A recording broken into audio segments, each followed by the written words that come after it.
महाराष्ट्र राज्य ग्रामसेवक union DNE 136चा, Maharashtra राज्य सरपंच संघटनेचा।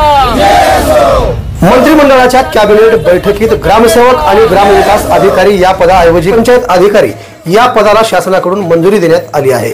म्हणून अहमदपूर येथील पंचायत समिती कार्यालयातील अधिकारी व कर्मचाऱ्यांनी फटाक्यांची आतषबाजी करून पेढे वाटत जल्लोष साजरा करत सरकारप्रती भावना व्यक्त केल्या।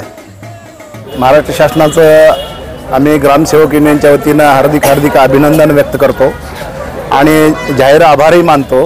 कारण का महाराष्ट्र राज्य ग्रामसेवक युनियन डीएनई 136ची जी मागण्या काही मागण्या होत्या, त्यापैकी आमची प्रमुख मागणी जी होती ते पंचायत अधिकारी, ग्रामसेवकाच्या ऐवजी पंचायत अधिकारी हे पद निर्माण करावं आणि त्यांना यापुढे पंचायत अधिकारी या नावानं संबोधण्यात यावं, ही मागणी शासनाने मान्य केलेली आहे। आजच्या कॅबिनेटमध्ये तसा ठराव झालेला आहे आणि कॅबिनेटने याला मंजुरी दिल्याबद्दल ग्रामसेवक संघटनेच्या वतीनं इथं तालुका शाखेचे तालुका अध्यक्ष आहेत गुट्टेवाडीकर, पुन्हा सचिन तावरे, पुन्हा महाराष्ट्र राज्य जिल्हा परिषद कर्मचारी महासंघाचे आदरणीय मुरुडकर साहेब आहेत, आमचे गट विकास अधिकारी आदरणीय अंदेलवाड साहेब आहेत, सर्व विस्तार अधिकारी, सर्व ग्रामसेवक मंडळांनी या ठिकाणी पेढे वाटून आणि फटाके वाजवून शासनाचं अभिनंदन केलेलं आहे आणि जल्लोष व्यक्त केलेला आहे। पुन्हा एकदा मी सर्वांच्या वतीनं महाराष्ट्र शासनाचे हार्दिक आभार व्यक्त करतो, त्यांचं अभिनंदन करतो। महाराष्ट्राचे ग्रामसेवक युनियन डीएनई 136च्या माध्यमातून गेल्या 15 वर्षापासून ग्रामसेवक आणि ग्रामविकास अधिकारी दोन्ही पदाचं हवालीस करून एक पंचायत विकास अधिकारी या नावाचं पद निर्माण करावं अशी आमची सातत्यानं मागणी होती आणि त्या मागणीचा सतत गेल्या 15 वर्षापासून पाठपुरावा करून आज त्या मागणीला कॅबिनेटने मंजुरी दिली आहे। ग्रामसेवक आणि ग्रामविकास अधिकारी हे दोन्ही पद हवालीस करून एकच पंचायत विकास अधिकारी नावाचं पद निर्माण केलं आहे।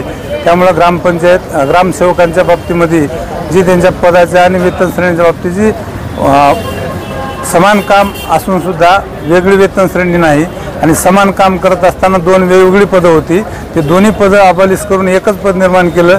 त्याबद्दल महाराष्ट्राच्या जिल्हा परिषद कर्मचारी महासंघाच्या वतीनं आणि ग्रामसेवक युनियन डीएनई 136 ही महासंघाची समवर्ग संघटना असल्यामुळे यांची ही मागणी मान्य झाल्यामुळं मी महाराष्ट्र शासनाचं जिल्हा परिषद कर्मचारी महासंघ जिल्हा शाखा लातूरच्या वतीनं जिल्हाध्यक्ष या नात्यानं त्यांचं हार्दिक अभिनंदन करतो।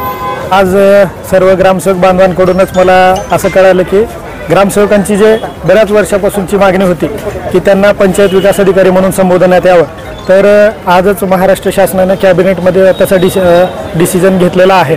तर त्याबद्दल महाराष्ट्र शासनाचे आभार मानतो आणि तसंच इथून पुढं ग्रामसेवकांच्या ज्या काही प्रलंबित मागण्या होत्या त्यामधली ही एक मागणी असल्यामुळे प्रलंबित मागणी पूर्ण झालेली असल्यामुळे ग्रामसेवक निश्चितच त्यांच्या कामामध्ये गती येईल अशी सर्व ग्रामसेवकांकडून अपेक्षा व्यक्त करतो। धन्यवाद। सर, सर्वसामान्य जनतेला याचा काय फायदा होईल? ग्रामसेवकांच्या कामाची गती वाढल्यानंतर त्याचा फायदा निश्चितच सर्वसामान्य जनतेला होणार आहे।